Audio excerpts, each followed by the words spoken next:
Hello and welcome, everyone. I'm Ryan Heckman, the CEO of Rallyday Partners, and this is the Founders Journey podcast. We'll explore the heart and soul of great founders and their journey to build the company of their dreams. You will learn about new industries and business models while discovering how to apply the founder's mindset to your everyday work and life.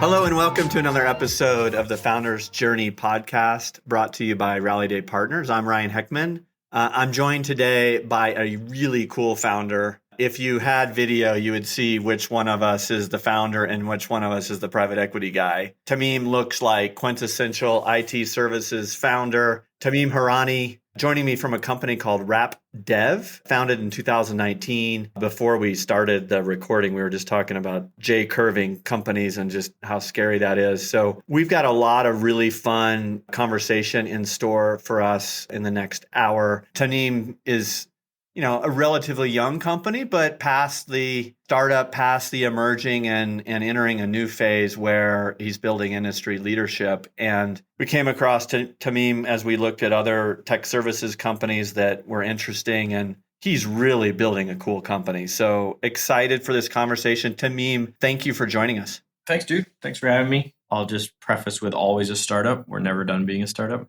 But, it has been an exciting 5, almost 6 years now. So looking forward to chatting about that a little more today. Well, let's make sure we flag that philosophical first principle. That's a good one. I have not heard that. Always a startup. I would start with some common ground. When we started Rallyday, we weren't sure what to call ourselves on our website. We didn't want to be called a private equity firm. And because we thought that label came with it, all this stereotypical arrogance and backseat driving and all this kind of stuff, which is all true.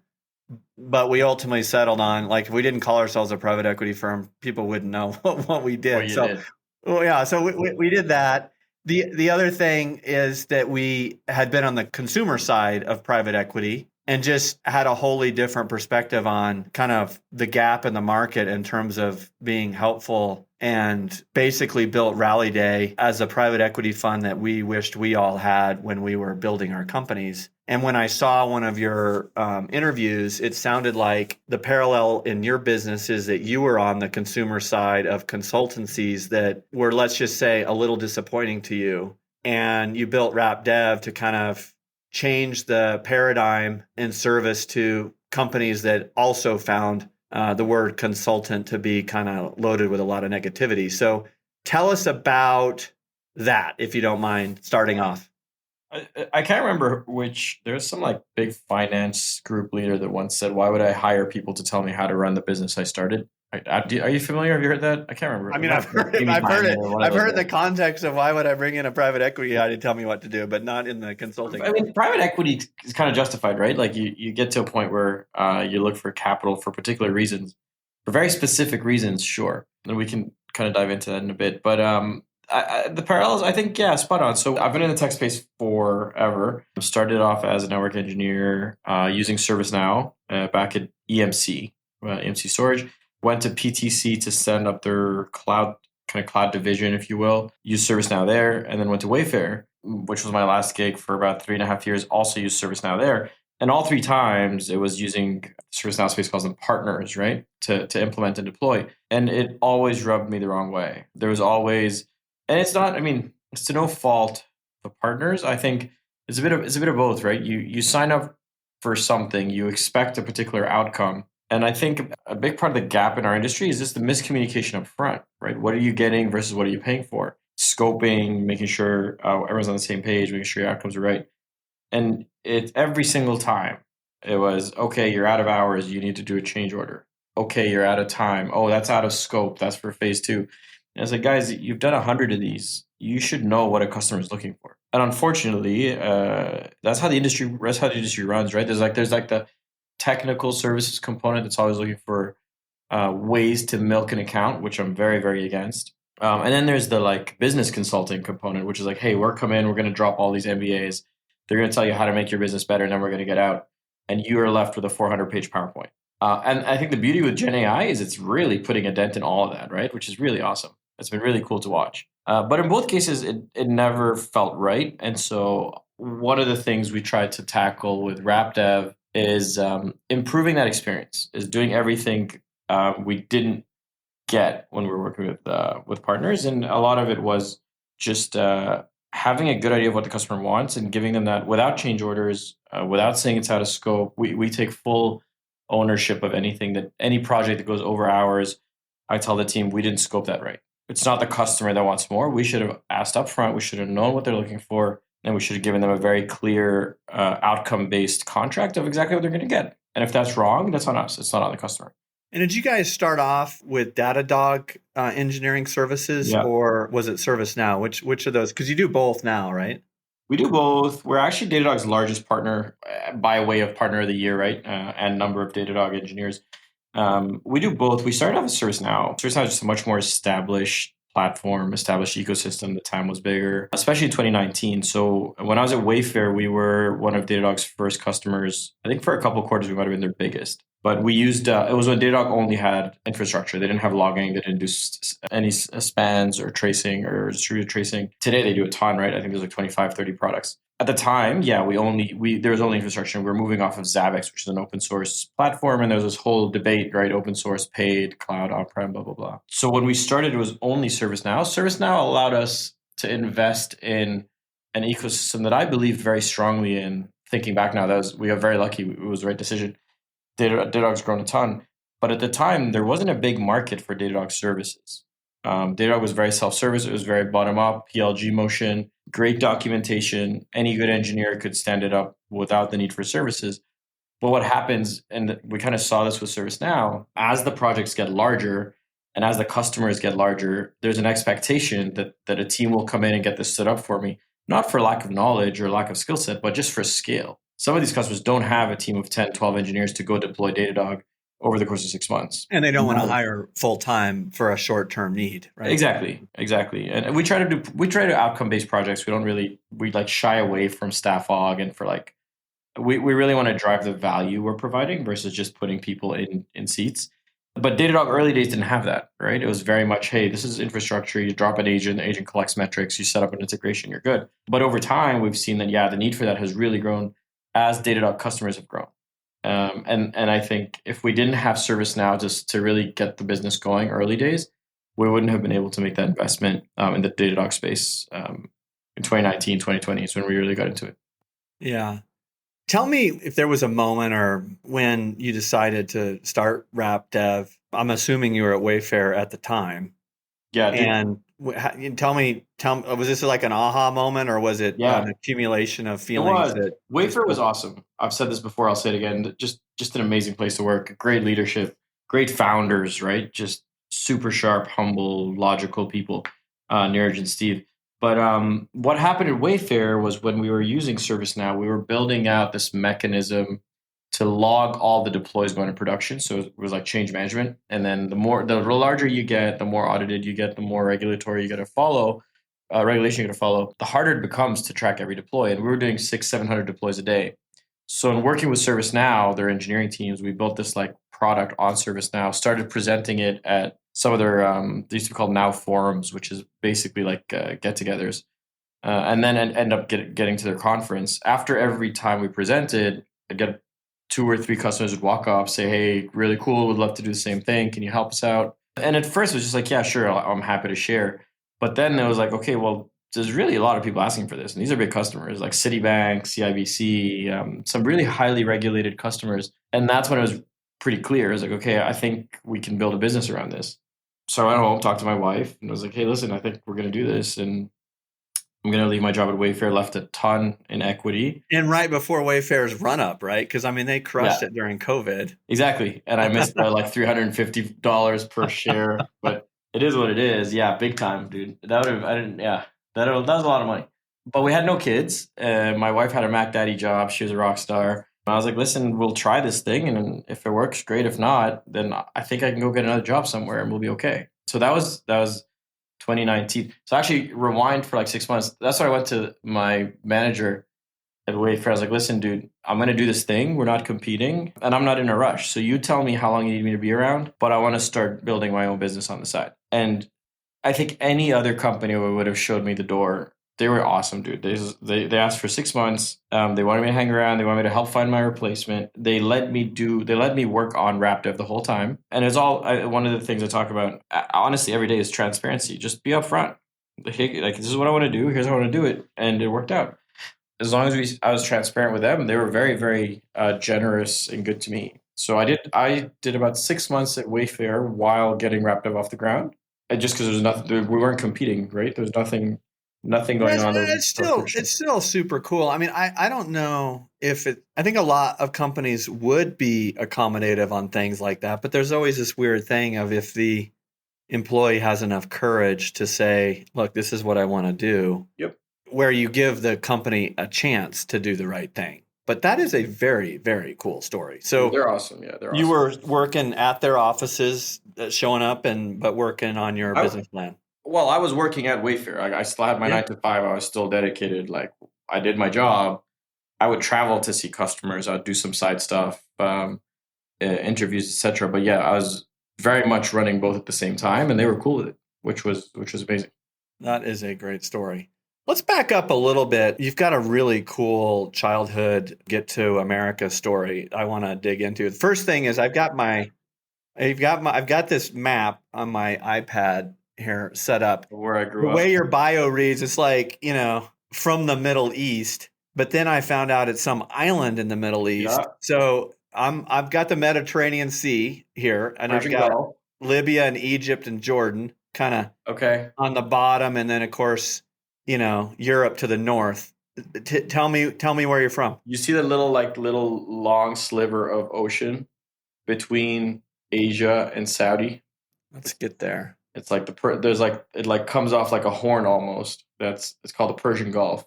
Well, yeah, I know. I see the Persian Gulf. Okay, we're in the right zip code. It sounds like. If you start zooming into about this 2/3 up in the Persian Gulf, there's a large island called Qatar. Yeah. Next to it, there's a by the way, is it Qatar or is it Qatar? The right way to pronounce it is Qatar, but those are two. You're like, it's not A or B, it's C, Ryan. But nice try. Yeah. Qatar is fine. It's close enough. People know what you're talking about. Okay. A little north of that, there's a smaller island called Bahrain. Yeah. And so I was born on that island. It's about a population of 1 million people. My parents immigrated there when they were really young. My dad did when he was 9 years old. From where? From Syria. Oh, wow. And they were born in Syria because their parents immigrated from Palestine. So like we're going way back in the wars now. But there's like a long history there. I was born in Bahrain, super, super chill country. We're like beach days after school every day, kite surfing, wakeboarding. It was like lived on the beach, which I really miss being in Boston now. That's like 4 months a year. You went to the wrong place. Yeah. If you were trying to get that. Not much of a choice 18 years later. But I was born there, grew up there, went to high school, was going to go to Lebanon for college, and then a war broke out that year in 2006. And my mom said, you can go anywhere else. So I picked up the phone. I had a buddy in Boston. I was like, hey, dude, you think I can get into college where you go to school? He goes, yeah, I think we can figure it out. He put me in touch with his admissions office at Wentworth. I had never heard of Wentworth before. I've heard of like MIT and Harvard. And I was like, okay, that's why you go to Boston. Showed up to Wentworth, went to school, did my 4 years. And then I wanted to go to New York, but I also had to get a green card. So I couldn't pick where I wanted to go. I had to find a job. And that was at EMC. EMC gave me a job. You got to have like a 90-day window from when you graduate to when you get a job. It's just like H-1B, like immigration stuff. So I got a job there. I worked there for 4.5 years. And the joke was the only person who would live in Boston and commute an hour out is someone that needed a green card. So for 4.5 years, I'd leave the city to go to work every day and come back. Brutal. But yeah, that's where I grew up. It's actually funny. Last year, like the scale tipped. So I've spent more time in the U.S. than where I grew up. Oh, that's a neat milestone. And you got your citizenship in 21 or something like that? Mid-COVID, 21, 22, something like that, yeah. Yeah. How'd that feel? I was amazing. It was the best country in the world. Like, it's having been around and having seen, like, just getting to vote. I got to vote last year. You know how special that is? And, like, most of the world doesn't get to vote. I grew up in a place where you have not even no vote. You have no opinion. This is just how it works. It's a monarchy, and you're lucky to be part of the country. You come here and you got a voice and you have an opinion and you have the right to vote. It's a beautiful thing. And it's just such a special country, like from so many different perspectives. I think we have our quirks, but in the grand scheme of things, they're so small. Like relative to like being able, you can walk into a hospital if you're sick. That's a luxury. People don't have that, and a lot of people don't realize that that's not a thing in a lot of the world, right? Like it's a really really good place to work. The other thing is the opportunity. Like you show up for college and you bust your ass, and this is the country where if you work hard enough, everybody has a fair shot at opportunity. And I think a lot of people don't realize that. Like you could bust your ass back home, you're not going to get a fair shot at opportunity. It's all about who you know or what family you were born into. Here, doesn't matter where you're from, doesn't matter who you are. You work hard, this country has an opportunity for you, and it's the best country in the world, hands down. I love hearing that, especially right now when everyone's kind of hating on Up and ourselves and Yeah. folks are hating on us. So, are your parents still in Bahrain? Dude, so this is like my full bio. It's kind of funny. We have a 9-month-old at home for the last 10 Boy or years. girl? Girl, 9-month-old girl. For the last 8 years, I've been telling my parents, you got to move, you got to move, you got to move. About a year ago, maybe a little longer, a year and a half ago, went to visit my parents, told my mom that my wife was pregnant, and within like 3 months, they moved to Boston. It was awesome. So now my parents live in Seaport. They live in Boston with us. They spend the winters away and they come here for the summers, and it worked out great. But they just wanted a grandchild. I figured it out. That is awesome. It's been awesome. Yeah. I mean, and that they get to be part of her life, especially at these. It's special. You want to, because the culture is important too, right? And you kind of lose that a little bit. The language, I grew up speaking Arabic. I'd love for her to learn that. It's a lot easier when you're parents and you're surrounded by it and she's exposed to it versus trying to force it in school or something. Yeah. Did you guys have English as a second language when you were growing up? Yep. Okay. So do your parents speak both languages? Or? Yeah, totally. Yeah. My parents speak English. But you're asking them to speak Arabic when they're around your daughter. We speak Arabic together. I speak Arabic like as a family, like to my parents, to my siblings. We all speak Arabic. Got it. So it's natural to us. Like when my parents come over to see the baby, we're talking in Arabic. Well, it's probably 90% chance she's going to get it, right? I mean, I hope so. My wife speaks Arabic too, which is great. So it's like she learned it in college, but she academically learned it. Okay. She went to Harvard. She was a smart one. I didn't go to Harvard. Nice. How did you guys meet? We met in college. We met first year of college. All the internationals tend to gravitate towards each other in like these transient college cities. So we met in. She was dating someone at the time who was international. I was friends with his roommate or something, and they bumped into each other. And then throughout college, we never dated. We just like ran into each other at clubs and whatever. And then we ended up dating. We started dating 2 years after we graduated. When you were at EMC? When I was at EMC, yep. Yeah. Exactly right. That's awesome. And then when did you all get married? We got married in 2017. I should have answered it a lot quicker than I did. 2017, August 2017. We've been together a while. It's been kind of cool. Well, 2 years 2 years after you guys got married, you were like, okay, so here's what I want to do. I want to take a 100% pay cut. You keep working. Work twice as hard to make no money. Now that we're married, let me tell you how this is going to go down. You got to keep working. No, it's been awesome. In seriousness, like when I built my business, there is a big sacrifice. For 4 years, I didn't make any money because every time I got my head above water, and was making good EBITDA, there was another executive team hire I wanted to make that would make us grow better or quicker and would get me out of doing that work that I sucked at anyway, and that was just annoying. So I just kept hiring more people every time I could pay myself. It was hard to get paid. That's the way. It's I started getting a salary last year. I was not on payroll. The whole company was on payroll. I wasn't on payroll until last year. And the main reason is because some legal structure, we had to convert for like tax benefits or whatever, and I had to be on payroll to prove that. Like we went from LLC to C Corp, and there's some tax benefits on QSBS, right? And you're probably familiar with the nature of the business we're in. In order to validate that we are a true C Corp, I had to go on payroll, and now I'm getting double tax and all that stuff. But for the first 5 years, for 4.5 years, I was not on payroll and no benefits. I was writing my wife's benefits. Yeah, I mean, for me, it was kind of stupid tax thing because if I paid myself and then ran out of money, I would have to put my own money after tax back in. I mean, it's stupid. Yeah, post-tax income has to go back to, and you're like, well, I just gave 30% to the government. I'm putting it back into the. But back to my point, the grand scheme of things, it is the best country in the world. It really is. Taxes considered, everything else considered, but it's all these, like when I was first getting started, so many things worked out purely due to luck. Like I didn't know if we should be an LLC or an S corp or a C corp. The person at the bank that I was opening the bank account for was like, "Oh yeah, you can create an LLC pretty quickly. You go on the IRS.gov, you get an EIN, you go to the Massachusetts website, you register there, and now you're good. You have a business, and I can open a bank account." I was like, "Okay, let's just do that." Now, fast forward 5 years, that was the right decision. I had no clue, right? It was the lady at the bank who just wanted to open a bank account and said, "Here's how you do it." That's great. Well, tell us where you're at now. How many employees do you have, and kind of what's the scope We're of a your little over operation? 100. We're I think like 110ish now. Bootstrapped. We haven't raised any funding, which has been, I think, one of the most amazing accomplishments we've been able to pull off. We're revenue wise, we'll probably do mid 30s this year, low to mid 30s with pretty healthy margins. The business just coming out of that J curve we were talking about earlier, right? Like the first 3 years, we're probably about 50 people, a little less. I want to say like 40 people. But everyone on the team was billable except for me and a sales guy. And one person, and this third person did marketing and finance and hiring and like everything, right? And then we got to this point where this Ayan joined me. He's been with us for about 2 years. I consider him like a late co-founder. He's been a long time family friend, but he comes from a finance background. He's like, dude, like, you got to scale this thing. We got to grow it. He actually helped me. We were going. Do you ever been to those like PE speed dating things? Where they do like a full day. Yeah, So we went to one that was I hosted by. find them incredibly awkward. Some of them are weird. I've got some crazy stories, not for this podcast. That's like over a beer.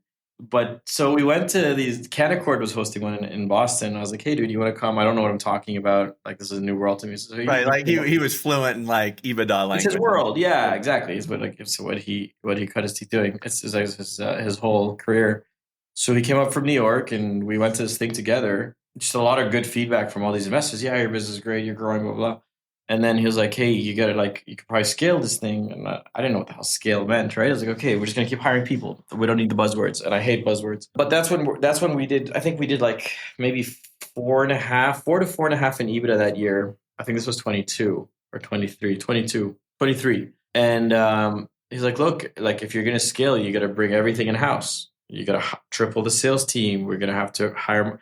So I was like, "All right, let's do it." So we took all this cash, kept it in the business, went out and hired Mac Daddy head of marketing, Mac Daddy head of people operations, tripled the size of the sales team. We did all these hires that I would have like I had a complete like allergic reaction to because none of them were billable, right? And in my mind is all overhead. But the reality is that's like we needed to do that to get past that stage of growth we were at. We were starting to like two sellers could only sell so much. Doesn't matter how good you are. There's only so many SAOs you could write. There's only so many MSAs you could review. There's only so many times you could onboard. So we went through that, and that's where we took that J curve you talk about, right? Like we're negative EBITDA for like 3 quarters until everybody started scaling, and then the bookings started to come in, and then we got to hire people. So we went out and hired more engineers, and for like a good like I think 5 or 6 quarters. That's how long we thought it'd take us a year. It took us like 6 quarters to come out of this, but we're firing right now. Like we're all cylinders. Pipeline's larger than it's ever been. This quarter may be bigger than Q4, which for anybody in the enterprise world realizes that's unheard of, right? Your Q1 is never bigger than your Q4. We're very lucky, like knock on wood. But it was scary, dude. Like there was a lot of times where like, is this gonna work? Is it not? Is it time for investors? Right? Who was the biggest, I guess, cynic or skeptical voice? Was it other people or was it yourself at night? It was me. Because the business is doing great, right? The business has always been great. We've always had inbounds. We've always been people have been interested. We've been slowly growing. Like our top line never really shrunk. But is the top line enough to pay for everything beneath it, right? That's where we're that. And I was always like, we'd have a conversation like, dude, we overhired, dude, we shouldn't have done that. Lose sleep over it so many times. But you just got to believe that if you hire the right people, and we always had a really high bar for hiring. I think that's super important. Our interviews are pretty aggressive, especially on the engineering delivery side, and we say no a lot. Like, I don't know what our exact percentage is on hiring, but I want to say it's less than 5% of people we talk to. Wow. And I think because we maintain such a high bar, customers were super sticky. Our customers like working with us. Our customers stay with us. Over 65% of our annual bookings come from existing customers. For services, it's great. For a non MSP type product, right? We're doing project after project.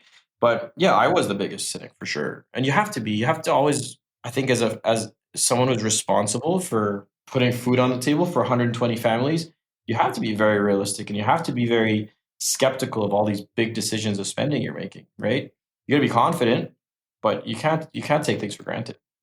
Yeah, and when we were talking about your wife, your newly married wife, supporting the leap, I think that's one version of partnership that is amazing when you have it in your marriage. But there's this other one that is so much harder to deal with for the partner, and that is the messy middle after the sloppy start, where you guys continue as a family to invest in the company, and you're doubting yourself and pensive during dinner and not sleeping at night. And we could keep going on and on. How did she deal with that with you? And how would you say thank you to her for putting up with you and your temperament during the J curve? She still puts up with me. First of all, it's not done. I don't think it ever will be done. But she's a rock star. She's really good at stepping in when she has a really good read of whether I'm like, hey, I need to talk, or like, hey, I need to be alone for 2 hours. And I don't know how she knows where my headspace is, but there are times where like I just want to put it all out there and go for a walk and grab a drink, come home. And there are times I'm like, hey, just leave me alone. Like last night was a great example. We got back from skiing, and like we put the baby down. And I was just on my iPad and cranking away. She looked over. She was, "You're working?" I was like, "Yeah." That was it. And I was just like cranking. And that's exactly what I just needed to be with my iPad and just crank through some stuff I've been caught up on. And she just has this really great way of knowing exactly where my headspace is at any given time. And that's exactly what I need, right? Is a partner who knows when to lean in, and a partner who knows when to just take a step back and wait for things to unfold, and I'll come around. And she's gotten really good at that, which has been awesome. And Yeah. I'm grateful for having her as a partner. Yeah. I mean, that's really unique. I mean, I think it's just in a startup environment like that, just people always ask me, like, what's the most important thing? And one of my answers is frequently like, just make sure you have a really, really good partner and that your marriage is set up for success, because that will probably break We'll break it. before the business is broken, and then your life sucks, you know? So 100%. you're very fortunate, Tameem.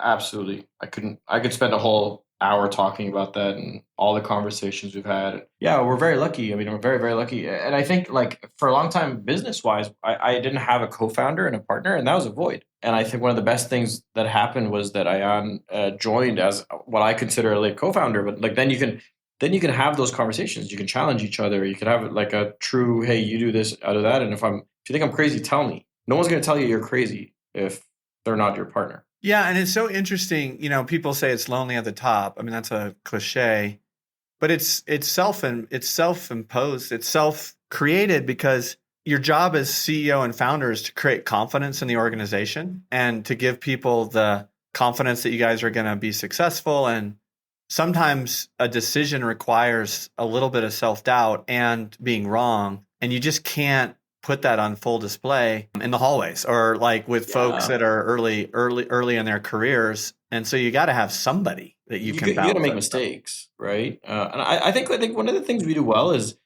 we talk about our mistakes at RapDev. We don't hide them, right? Like we talk about things that aren't going well. Honestly, we probably over-index on that a little bit. Like if things are going well, forget about it. Like that's working. What's not working, right? Why are we still losing money? Why are we missing our numbers that we set for ourselves? Now the great part is we don't have investors, so we got no one to report to. But I always say like that's the luckiest thing we've done. If you miss a quarter, it's okay. As long as we close the deal the next quarter, we're good. But we talk a lot about what's not going well. I think we could do a better job at it. But yeah, I think I like to think that our culture is relatively transparent in that sense. Well, we were talking before we started recording about that blog that you wrote. It's on your website, and I'm going to name it because you said it, and it won't make me look as bad. But the title of this blog is "Fuck It, Ship It." Yeah. And this would be maybe a good time to talk about your views on quote unquote mistakes, and particularly with engineering talent that is applicable across any leadership role. But talk to us a bit about your philosophies around mistake making and a good mistake versus a bad one. A blameless culture. And just before that, so quick funny story. We had somebody fill out a form on our website once saying, "Hey guys, just a heads up, I want you to know it looks like your website got hacked and someone put the F word on one of your pages." And we You're like, no, printed that. that's our crazy founder. We printed it, and it's on. We have a wall on the top floor. We have a wall with like all these like quotes and whatever. And one of them is, "Hey, your website got hacked. The F word is on your website," which is really cool. But I think, and I attribute a lot of the culture to Wayfair, right? And you were just talking about that lonely at the top. Sorry, I'm kind of going all over the place. I really do miss working for really smart people, and it is a void, right? Like I miss sitting in a room with Neeraj when stuff's not going well at Wayfair and just listening to how he thinks and how he run. Like you learn a lot being surrounded, or like working for my manager at the time was Steve Cruisenberry, super sharp, pushed us hard, but always knew how to reward that, right? And that's where I learned a lot of what you see in that blog, and that's where I learned a lot of how I think we run the business today. Nobody wakes up thinking I'm going to break shit, right? Like stuff breaks. It's life. Like if you're not breaking stuff, you're not going fast enough. You're not taking risks. You're not pushing. How we react to it is what matters, right? And if you're going to reprimand someone, or if you're going to blame someone, or if all you're doing is trying to find a person to point at, that's never going to, nobody's going to want to work there. You're never going to make any progress. You're not going to get anywhere. From an engineering perspective, it's your systems. If something broke, your system is not resilient enough. Let's find where that gap is and let's fix that. And let's make sure the same issue from an engineering perspective will never happen again, right? Because as long as you're pushing the team to go faster and to go harder, you are going to break stuff. There's nothing wrong with that. That just means you're building a better system. And that's the approach we bring to our customers. And that's one of the biggest differentiators from like, hey, I'm gonna be a consultant. You're gonna give me the 7 things you want me to build, and I'm gonna go build them. Versus, hey, Mr. Customer, here's where we think the opportunities are for your system. Let us tell you how to fix that, right? And there's a very big difference in kind of those two approaches. We're not order takers. We're too expensive to be order takers. We hire great engineers that are by design supposed to tell you how to improve your systems, and customers latch onto that. It works, right? Customers appreciate that transparency and the feedback in how to make systems better, not how to blame someone for deploying bad code that took down checkout or whatever the example might be. Your comment about a blameless culture is really interesting to me because like everybody says, I want an innovative culture, but that probably misses the human element where if you don't have a blameless culture, you can't have an innovative culture. And tell us how you've done that in your organization, particularly as you've gotten bigger. I mean, how do you make sure that, like someone who might be quote unquote middle management doesn't feel, I guess, the burden or pressure of their boss that they then transfer to one of their followers because something gets effed up? How have you scaled your culture while you've grown? It's harder, right? Someone joined our company, I want to say like a year and a half, 2 years ago, and he like on his first week, he sent me this Slack. And I don't remember exactly like word to word, but basically it was, hey, look, it's like building a company is like being at the bar. The more people that come into the bar, the harder it's going to be to get your order from the back of the bar to the bartender back. So you need people in the middle that can repeat the same message, right? And get your order to the front.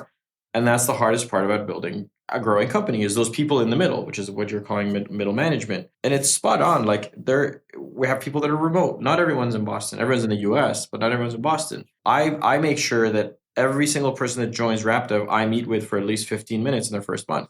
Just say, hi, hey, what are you doing? What team are you joining? I'm here, right? I'm not some figment of your imagination. And that helps me understand where people's backgrounds and where they come from. And I think that's important, right? Just being accessible and back to transparency.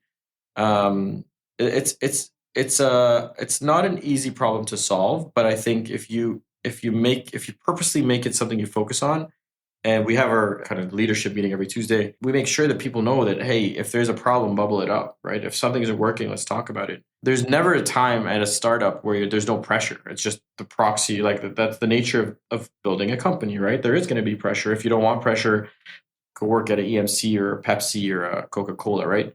Pressure doesn't have to be negative. Pressure can be constructive, right? And pressure doesn't mean you're blaming someone for doing something wrong. Pressure is, hey guys, everyone around you is busting their ass to try to hit this goal. There's no reason that you shouldn't be, right? And that's what feeds that culture of really going after the same thing, really wanting to be the best engineers in our game. When that's the reputation we built, we've gotten really, really, really well known for being the best engineers in the ServiceNow space.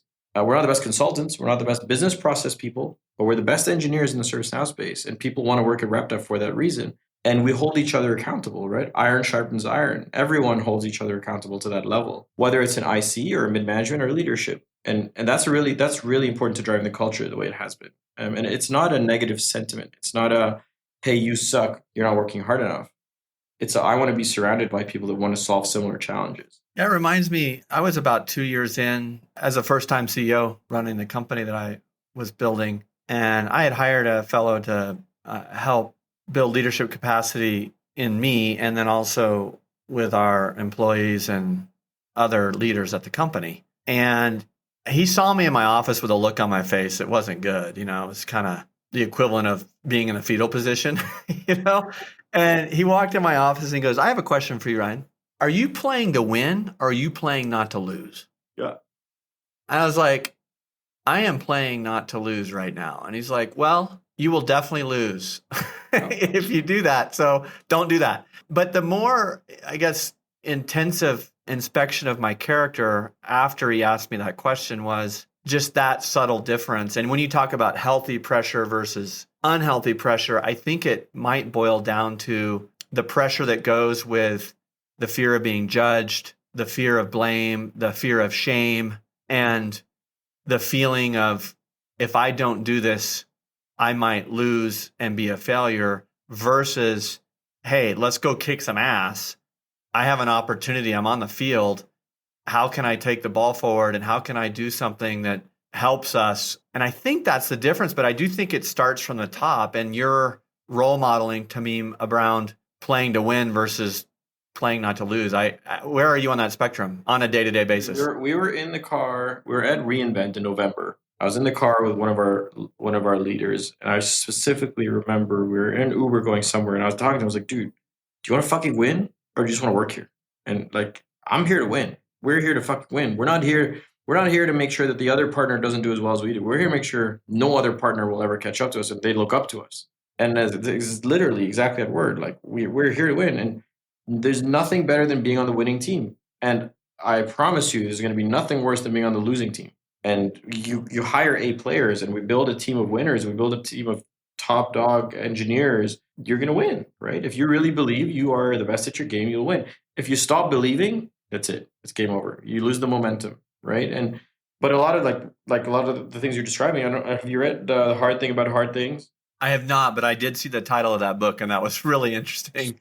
Fantastic book. There's an excerpt called The Struggle, which I always go back to. And this is what you're describing. I don't know the whole thing, but it's like the struggle is why I started the company in the first place. The struggle is, am I the right person to run the company? The struggle, but at the end of it, it goes, the struggle is the reason I chose to start the business in the first place, right? Because you want to win. And winning comes with a whole tale of struggles. Fantastic book. I highly recommend everyone reads it. But dude, you signed up to build a company. You're going to build a company that's growing, a company that's winning. It's going to be ebbs and flows. There's good days and bad days, and the highs are super, super high, and the lows suck. But that's what you signed up to do, right? The life you chose. Yeah, the same guy explained to me metaphorically. He's like, effort is the difference between a swimmer running the, say, 50-meter, competitive swimmer running a 50-meter, or someone who doesn't know how to swim and is fighting for dear life. Yep. And he said, in business, there is no between. So like, you either need to choose the discomfort and effort of swimming the 50-meter or the effort of just keeping your head above water. He said the effort and the anxiety is exactly the same intensity. Yep. It's just one has no reward other than getting to live an extra day, right? It's just so interesting. Yeah. Picking the discomfort that you want, that's in service to a positive outcome versus just hanging on for dear life, requires the same amount of effort and anxiety. It's just, we're convinced that like going that extra mile or whatever is somehow going to be less comfortable, but like barely surviving isn't very comfortable either. You gotta go, right? Go as fast as you can go. I always say the only thing that matters starting business is how fast can you go. Don't let off the gas. You're going to make mistakes. That's okay. You're going to get decisions wrong. Hey, just fix them fast. Keep going, right? And that's done a lot for us at RapDev, right? The faster you can go, the further you're going to get. Well, it's in your name. Yes, it is. Rapid development. As properly as it is. Yep. What's the difference between speed and velocity in an engineering context? You really have dug through my videos. You know what? There's this guy that used to work with us for a while. His name is Maxime. I hope he hears this. Great kid. We might have been like 10 or 12 people. Every time I'd get on a call, that would be my pitch. That'd be my demo. What's the speed? What's the difference between speed and velocity? And then one day we're having drinks and he goes, "Hey, Tameem." I'm like, "Yeah, what's up, Max?" He goes, "What's the difference between speed and velocity?" And he cracked up. yeah. And it is I'll never forget that because I'll probably say like 4 or 5 times a day. I'll get on calls and go, go, go. That was my pitch. Velocity is going fast in the same direction, right? It's direction. You don't have direction. You got people running in 100 different directions super, super fast. You're going to get nowhere. And a lot of it is making sure on the same page, making sure you're working towards the same goals, making sure it's clear what we're trying to accomplish every quarter, every year. That's how you build momentum. Yeah. And for those listening, if you just type into chat, what is the difference between speed and velocity? You'll get a bunch of really cool content around the difference. And Tameem is so right in terms of the organizational element to velocity is around clarity and alignment of the direction you're going and the speed at which you go. Whereas speed is only one dimensional. You can be hauling ass exactly in the wrong direction and still meet the speed criteria. Yeah, you'll be hauling ass in the opposite direction of the guy sitting next to you. You're getting nowhere, right? You're going worse where. All right, tell us about. You started off our conversation with that little like side comment that I really want to punch out, which is always be a startup. Yeah. Tell me about that. Had you heard that before, or is that just something that you believe so strongly in that it just kind of comes out of you? I haven't. No, like there's a guy that used to work with us for a while, and in Slack he once said, "Hey, we're not a startup anymore. We gotta like put on our big boy pants." I was like, "Dude, we're always gonna be a startup for so many different reasons, right? Like, don't take yourself too seriously. Like, have fun. It's at the end of the day, nobody wants to work anywhere serious. Like, if you're solving a real problem and you're having fun doing it, that's what a startup's all about. Like solving problems. A startup's not about how much you've raised or what valuation you got or like all that stuff during COVID. I don't know if you remember, like it was all over LinkedIn. This guy raised this much and this company raised this much. And it was like, well, what are your numbers? Like, what are you raising off of? Right. And now it's all like, oh my God, I'm like 80% down from my highs and all these crazy like secondary market trades that are going on. But a part of it is have fun, right? Make sure you're building a real business having fun. Stay frugal, right? Just because you have money now doesn't mean you should go blow it on crazy stuff. We spend a lot of money on culture. We fly the whole company into Boston twice a year, which is really expensive. It costs us like $250,000, if not more. I think it cost us like $320,000 for the one we did in January. But that goes a long way. Meeting new people, spending a week together, that is for me really important. And our culture is super important. So like stay frugal. Don't buy shit you don't need, but really invest in people. But you have to stay a startup. You have to keep working hard. You have to cut fat. You have to not have processes. I hate processes. We use checklists for everything. Don't lose track of that. And we bring people into the organization to try to bring some of the like heavier ways of working. And it takes a little bit of like, hey, dude, that's not how we do it here. You're right. But like, let's just try to keep things nimble. Let's try to keep things small and agile. And that's what I mean by always a startup. It doesn't matter how big you get. Just if you stay true to those fundamental things of stay frugal, stay lean, don't add process. We don't need it. You don't need process to run a big company. Wayfair was 20,000 people and nobody said the word process, right? You can always be a startup and that's always going to keep you honest, basically to your ability to deliver, right? To your ability to create value for customers, to ability to improve the business overall, grow the business, improve your numbers, improve your margins. You got to stay. People would rather work at a startup than at a Fortune 100, I'd imagine, right? 9 out of 10 people, maybe not everyone. Yeah, I know, but there's juice attached to that where that is much cooler than we're picking on EMC. I don't know why, but like, you can go work there. It's cooler, right? It's pretty cool working on like crazy tech. Don't get me wrong, like Symmetrics and Secure My Own, that stuff is really cool. But it's so much easier to not have bureaucracy and red tape. And like we don't do expense reports. We just trust that people are going to use the company card for the right things. And we don't do like that stuff is a distraction. It's a waste of time. Like if it's going to take you an hour a week to do your expenses as a sales guy, I'd rather you get on 2 calls with customers than spend an hour telling me why you spent $7 at Starbucks. Okay, you needed a coffee. Go to your meeting, right? Like that's the kind of stuff that really just automate. Remove all the friction. And I think that's like stay a startup. So it's that kind of stuff. Like we're never going to have approvals for internal stuff. What do you need approvals for? Just go. Well, and I go back to your reflection on your state of mind or temperament during your J curve and worrying at night, being your own cynic. And I guess then also part of staying a startup as a leader is making sure that you don't lose your own edge, that you're continuing to worry the hell out of yourself, because when things are good, it's easy to get lulled into, a little bit of complacency. It may not be obvious, but like on reflection, it will be. Totally. How do you keep that edge in yourself, Tameem? Like, how do you make sure that you're not losing your startup mojo? You're literally the topic of our State of the Union. State of the Union is what is like our quarterly all hands. And it's exactly that. As the guys, when things are good, it's easy to let off the gas, and things are really good right now. But you know what? When things are good, everybody else notices, and they're going to start doing what's working for you, and they're going to do the same thing, and then things are not going to be so good, and you got to stay ahead of it. And the two things we really tried to hammer home was on the Datadog side, we're really going to get into the next evolution of what they're doing, which I believe is going to be app builder and is going to be the security space. If we don't get into the security game, and we're not a security company, we were not a security company until about 6 months ago. We got to get ahead of it. And as Datadog starts to grow the security business, we got to be right there with them, helping them expand, helping them grow. And app builder, I really, really believe that app builder is going to make Datadog the next platform because it opens up the ability to build apps on top of Datadog. And that's what a lot of the platforms today, that's the evolution they took to my platform. ServiceNow, it's Gen AI. It's clear as day. They have all the workflows in the world. They've got all this toil, all this offshore, nearshore, $7 a ticket. I really think that's all going to be gone in 2 years. And it's going to be agents or whatever buzzword you want to use, buzzword of the day, right? They come out every week. But all that stuff's going to get replaced with Gen AI or some flavor of AI. It doesn't have to be generative.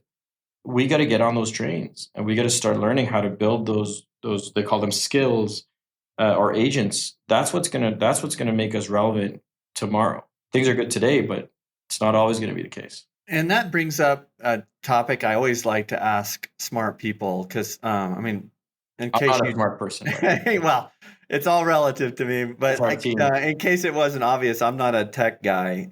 My background was mostly in healthcare. Oh, cool. My partner Nancy Phillips and Patrick, who you spoke to, those two are way smarter on tech services. But I literally know enough to sound stupid during our meetings, and I mean that like literally. I use the wrong words, or if I even if I use the right words, I don't use the right Come off right. Yeah. You acronyms, or don't I put them in the right order. pronounce them improperly. But I do like to ask this very generic question of people who are on the frontiers or on the edge of the frontier. And that is, where are you on the spectrum of AI is going to transform our economy and society, or AI is overhyped and, like it's going to be marginally better, but not a game changer? Where are you on that spectrum and why? I think it's a great question, right? And it all, like depends so many factors.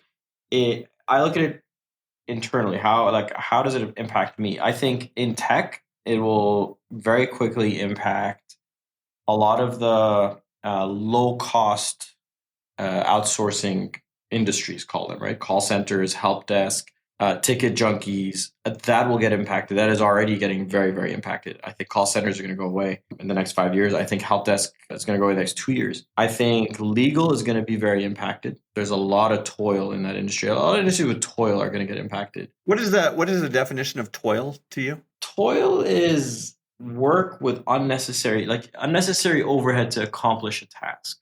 A task can be accomplished in many different ways. If a task is being accomplished in a very overhead extensive way, that to me is toil. Like you don't need to go through all that crap to get this task done. It's distractions. It's unnecessary. And Got it.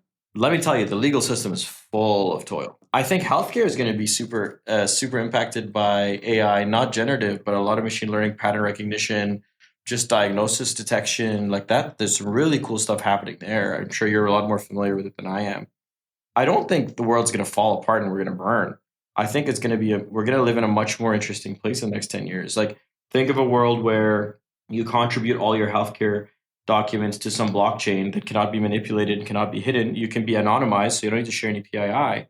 But if you contribute to that blockchain, you can take from the blockchain. So therefore, if you're coughing, you record your cough, you submit it, and then it says, okay, well, there's been 72,200 whatever people with a similar enough cough. So it's a 92% likelihood that you have asthma without having to go to a doctor, without having to go to a lab, how cool is that? Right? Like there is a world where that can happen. And I don't think it's that far away. Now, obviously on the spectrum of like healthcare, that's relatively like asthma is not the end, like you're not treating cancer, but even cancer, like you get your imaging done. Drug discovery is happening at a much more Rapid pace, accelerated yeah, pace like right now. Just think totally. about it. Like you can get done in like 5 minutes what used to take 10 years Yep, to find the pattern. So I totally. mean, I do agree with you. So That's gonna you're be somewhere on the right side of the spectrum in terms of game changer, is yes. if I can put words in your mouth. Not in a fearful way, not in a concerning way, in a very constructive way. Yes, it's going to change the world. It's going to change the way we work. But in every vertical, it's going to be different, right? It's not like one. Oh my God, like like humanity's doomed. But they're very. The more you read about these use cases, the more as there's very structured, specific use cases that this makes a lot of sense. Yeah. And those will be very disruptive. There's some cases that are going to take a lot longer to be disrupted. We always talk about the difference between planning and dreaming. And a lot of the founders that we partner with have forgotten how to dream by the time we come to the table. And it's because they get burdened by the surviving nature of business. They get burdened by having all their net worth in the business and worrying about protecting their nest egg. They get overburdened with the constant, kind of HR issues that comes with growing a business. Anyway, they're just generally overburdened and have been for years. And when we do get into a conversation around if they didn't have all those burdens and they could have a dream for their company, what would it be? Let's give you a chance to riff, if you don't mind, on RapDev in 5 years, unencumbered with any restraint or obstacle, and you could just dream for a second. What does that dream look like to Dude, you? If we're it was a all painting, what would it look like? stronger. Like everything you described, we're going through. We have legal issues going on.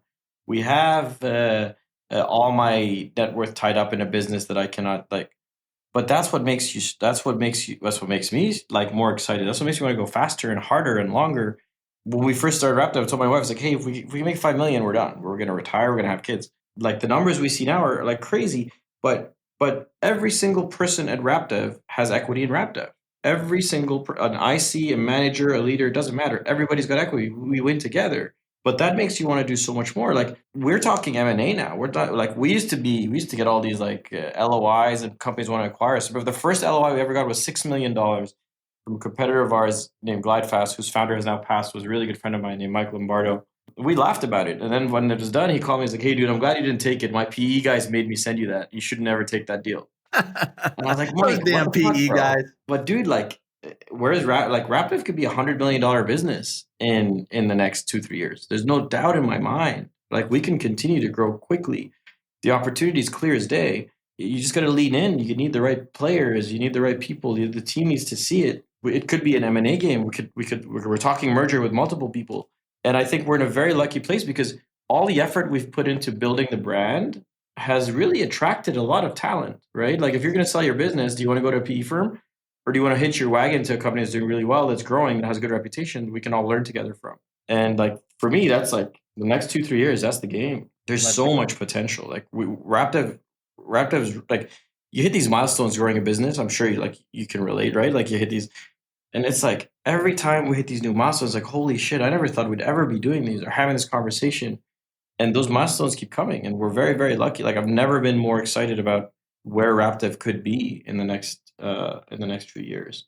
And I know that's not a dream. I know that's not like, hey, I want to be like a publicly traded whatever, but I don't care about like so bought into what RapDev can be in the next 2 to 3 years. Like I really think $100 million in 3 years is very very possible, and like we're going at it. Like there's no slowing down. That's awesome. I tend to like to learn something about people's character or how to be a better version of myself through these interviews. I like that. And when I think about you, just shorthand here at the end of this time together, there were two moments where I saw courage and integrity reveal themselves. One was when you approached Wayfair and asked to moonlight on the job and get paid to do so. And then when you had like 3-4 million of EBITDA and you made the courageous step to destroy your income statement in service to, the future. And I think about those two people, someone who's courageous and has integrity. Did you get that from your parents, from your upbringing in Bahrain? Sorry. Was that better? No worries. No, actually, Iran and Bahrain are very close, but it's Bahrain. You got it right. Okay. Where does that character come from, in your opinion? And how are you going to pass that on to your daughter? Oof. The second question's way harder than the first. That's a hard question. Like, you're really making me think. I was going to ask you what your favorite one was, favorite characteristic for all the interviews you've done, but you got me for sure. I think the way we were raised plays a very big role. Do you have siblings or? Yes, I have a brother who works at AWS, and I've got a sister who lives in Germany. And I think it's a combination of the way we were raised in our household, never take no for an answer, always try harder. And at the time, it was like kind of annoying. Like, I'd get an A on my test, and my cousin would get an A plus, and I'd be like, my cousin would be like, "What the fuck? Why'd you get an A plus?" I was like, "Well, mom, I got an A." Like, "Well, your cousin got an A plus." So, and like those things stick with you, right? That was a big part of it. I think we were just really pushed to do better. And growing up, you don't really appreciate those things. But now that you look back at it, like, okay, now you start like, why do I find not even comfort? Like, why do I find purpose in working 12, 14-hour days? Why do I feel like that's what I need to do? And it really goes back to the way I was raised. My parents, I think, did an awesome job giving us an amazing opportunity. We didn't grow up rich. My parents could barely pay to send me to college in Boston, but it really gave me that opportunity to be like, and it was very clear. It's like, hey, look, like, this is all we got. So we're going to send you there and you're on your own. But that resonates and that stays with you, right? And those things, they're always in the back of your mind. And someday you want to pay it forward to your parents and to your children, not just to your children. But I think that's a big part of why we just work so hard at it. And we really believe in a purpose, and we believe in you can make a change and you can really affect people around you, whether it's family, whether it's friends, whether it's team members, right? If you can materially change someone's life in any way, that's what drives us. It's not about the money at some point. Like, we made enough money, who cares anymore, right? You really want to impact those around you. But I think I get a lot of that from the way my parents raised me, honestly, which is wasn't expecting this to get deep. Well, I was on one of these at one point, and we were talking about the roles of our parents and spouses in this founder's journey or whatever. And I went home and just asked my wife to sit down, and I just said, "Hey, I just want to say thanks." And it made a big difference, like, because we live in this stressful life, and then same with my parents. Thankfully, my dad was more coherent at that time. He has Alzheimer's, but at the time, I was driving home from work, and I just called my parents, and they picked up as they always do. And I just said, "Listen, I just want to say thank you." It was a cue to myself to make sure I do that from time to time, with no agenda other than just like the expression of gratitude, because you wouldn't be here clearly if not for your parents' character that they, gave you. And then the support of your wife, who not only was there when you had to make the decision to leap, but's been there through all the shit that came after the leap. And it is a team effort. So I'll look forward to hearing from you, maybe via email, how those conversations went. To me, Dude, you're gonna make me go home and have some really really thoughtful chats over dinner tonight. Good. But I appreciate that. Thank you for pushing that. It's sometimes you forget. Very often we forget, right? We do. And it's important. No matter how you get reminded, it's important that we get reminded. I appreciate that. So thank you. You're welcome. And thank you for being so open and vulnerable on this For sure episode of our Founders Journey podcast. I'll tell you the genesis of this thing. As you can tell, I enjoy having these conversations, and I was anyway. Because of my job, I get to meet a lot of people that are doing really cool things out in the world. And I was always like, God, I wish I would have hit record, because I wish my team could have heard that conversation. Because we're always trying to maintain that founder's focus at this private equity firm. And if we get disconnected from the emotional essence of that, like, we will lose our culture, And so the original thing was like, if I'm having these conversations anyway, which I just do because I love them, why wouldn't I record them and share them with my team? And then someone on the team said, well, if you're going to do that, why don't you share them with our community? Why not? So I'm never going to get famous from this effort, but I certainly learn a lot. And I'd like to think that somebody listening is going to find that integrity at the moment of truth that you did, and then have the courage to do a voluntary reduction in profit / J curve. Someone will do that because of this podcast. So thank you, Tameem. This has been so much fun. Thanks for having me, dude. It's been awesome. It was great talking too. It's been great to know you. Likewise, and I hope to get to meet you sometime. I'm out in Boston pretty frequently, so I'd love to let me look you know. up, have dinner. I'm here. Okay, man. Take See care, ya. man. Thank you so Bye. much, Ryan. See Bye. ya.